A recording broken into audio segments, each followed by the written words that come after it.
আসসালামু আলাইকুম এভরিওয়ান, আশা করি সকলে ভালো আছেন। 47তম বিসিএস এর শেষ সময়ের প্রস্তুতিতে আপনাদেরকে স্বাগতম। আজকে আপনাদের সাথে আমি কথা বলবো আমি আসলে 47তম বিসিএস এর শেষ সময় কিভাবে পড়াশোনা করছি। যথারীতি পূর্ববর্তীতে আমার 11টা ভিডিও এসেছে চ্যানেলে, এটা হচ্ছে আমার 12তম ভিডিও। তো আমার পড়াশোনার মূল এখন বিষয়টা আমি ধরে রেখেছি ডাইজেস্ট থেকে পড়ব এবং ম্যাথটা আসলে শেষ করব। কারণ হচ্ছে প্রত্যেকটা সাবজেক্ট যদি একবার করে শেষ করা যায় তাহলে আমি সাইকোলজিক্যালি অনেক বেশি এগিয়ে থাকবো। যেহেতু পরীক্ষা আরও কিছু সময় নিয়েছে, আরও প্রায় 1.5 মাস পরে হবে, তাই আমি চাচ্ছি এই শেষ সময়ে সম্পূর্ণ পূর্ণাঙ্গ প্রিপারেশন নিয়ে বারবার রিভিশন করতে। অলরেডি আমার কয়েকটা সাবজেক্ট কিন্তু রিভিশন চলছে, তবে আমি চাচ্ছি যে প্রত্যেকটা সাবজেক্ট ভালো করে শেষ করার জন্য। দেখুন, আমি আজকে আমার যে স্ট্র্যাটেজি সেটা আমি আপনাদের সাথে শেয়ার করব। তো দেখুন, এইখানে কিন্তু আমার টেবিলের সাথে আমি কিন্তু এইখানে আমি একটা নম্বর প্লেট বা আমার টার্গেটেড নম্বর আমি রেখেছি। দেখুন, এখানে প্রত্যেকটা সাবজেক্ট আমি যদি একটু দেখাই আপনাদেরকে, যে এখানে প্রত্যেকটা সাবজেক্ট প্রিলিমিনারির জন্য আমি কিন্তু লিখে রেখেছি বাংলা, ইংলিশ, বাংলাদেশ বিষয়াবলী, ইন্টারন্যাশনাল অ্যাফেয়ার্স, জিওগ্রাফি বা ভূগোল, সায়েন্স, কম্পিউটার, আইসিটি। যদিও এটা একই সাবজেক্ট কিন্তু আমি আলাদা আলাদা করে পড়েছি যেহেতু টপিকগুলো আলাদা। মেন্টাল অ্যাবিলিটি, ম্যাথ এবং ইথিক্স। তো এইখানে আমি কিন্তু প্রত্যেকটা সাবজেক্ট, অর্থাৎ এইটা আমার এখানে টানানো হয়েছে আজকে থেকে আরও 6 থেকে 7 মাস আগে, বা তারও আগে হতে পারে।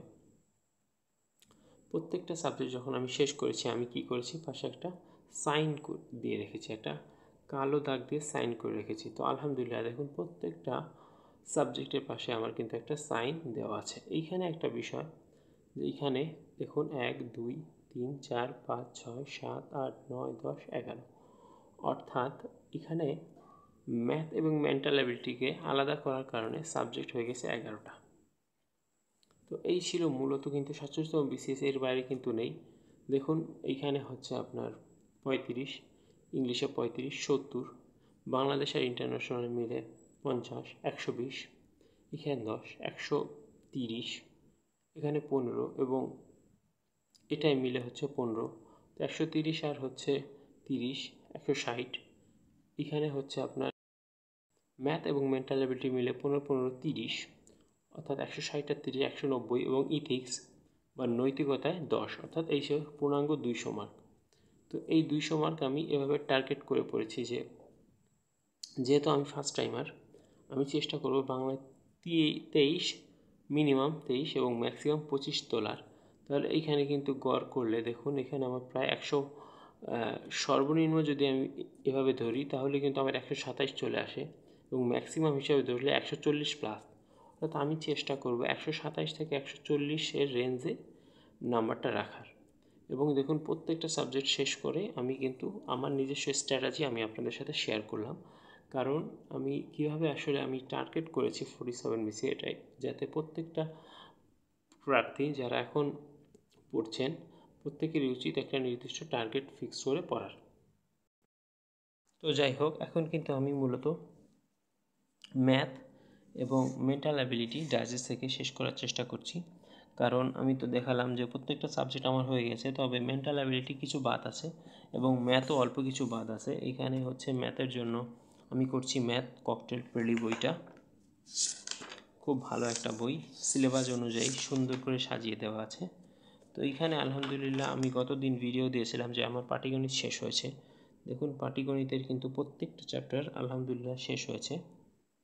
শতকরা, সরল যৌগিক মুনাফা, লাভ ক্ষতি, যদিও আমি আবার ইনশাআল্লাহ প্র্যাকটিস করব অনুপাত সমানুপাত, তাহলে পাটিগণিত কিন্তু শেষ। এখন বীজগণিতের একটা বিষয়ের বাদ রয়ে গেছে, বীজগণিতের সরল ও দ্বিপদী অসমতাটা বাদ রয়ে গেছে, এটা আমি করব। দেখুন, এটা আমি ভুল করে রাইট দিয়েছিলাম, বাট এটা আমার করা হয়নি এখনও।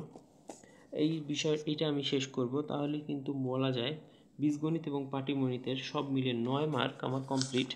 পরবর্তীতে আমি শুধু উচ্চতর গণিতেই 3টা চ্যাপ্টার করব, সেট, উভয়নচিত্র, বিন্যাস, সমাবেশ এবং সম্ভাব্যতা। আশা করি আগামী মাসের 15 তারিখের মধ্যে আমার ম্যাথের পূর্ণাঙ্গ 12 থেকে 14 মার্কের একটা প্রিপারেশন হয়ে যাবে। আমি যেই বিষয়টা টার্গেট করেছি সেটা হচ্ছে যে ডাইজেস্ট থেকে মেন্টাল অ্যাবিলিটি, মানসিক দক্ষতা শেষ করার। এখন আসলে সকলেই চেষ্টা করছে যে মানসিক দক্ষতা সহ অন্যান্য সাবজেক্টগুলো ডাইজেস্ট থেকে শেষ করার, অর্থাৎ ডাইজেস্টকে টার্গেট করে পড়াশোনা করার চেষ্টা করছে। আমিও চেষ্টা করছি যে কিছু সুনির্দিষ্ট সাবজেক্ট আমি শুধুমাত্র ডাইজেস্ট থেকে পড়ব। তবে আমি সাবজেক্টটি পড়ব কারণ বর্তমানে যে পরিমাণে প্রতিযোগিতা, আমার কাছে মনে হয় যে শুধুমাত্র ডাইজেস্ট পড়ে সম্ভব না, কারণ ডাইজেস্টে প্রচুর পরিমাণে তথ্য থাকলেও আমরা এগুলো কিন্তু মনে রাখতে পারি না। দেখুন এখানে কত তথ্য, এটা মনে রাখা খুবই কঠিন একটা বিষয়। একটা দুইটা লাইন এদিক ওদিক ছুটে গেলে ওইখান থেকে প্রশ্ন চলে আসতে পারে।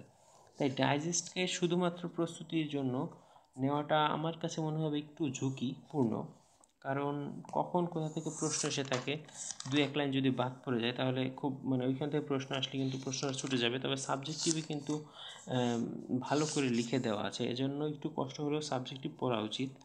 ডাইজেস্টে এত তথ্য, এখান থেকে পড়লে ইনশাল্লাহ পাস মার্ক থাকবে, তবে এত তথ্য মনে রাখা খুবই জটিল একটা বিষয়। এজন্য আমি মনে করি শুধুমাত্র ডাইজেস্টকে টার্গেট না করাই উত্তম। যাই হোক, আমি কিন্তু আজকে নতুন একটা টপিক শেষ করলাম, শুদ্ধ বানান ও বাক্য গঠন। দেখুন যেই প্রশ্নটা পারিনি সেটা লাল দাগ দিয়ে এবং যেগুলো পেরেছি সেগুলো টিক মার্ক করেছি, যাতে আমার পরবর্তীতে প্রবলেম না হয়। প্রত্যেকটা প্রশ্ন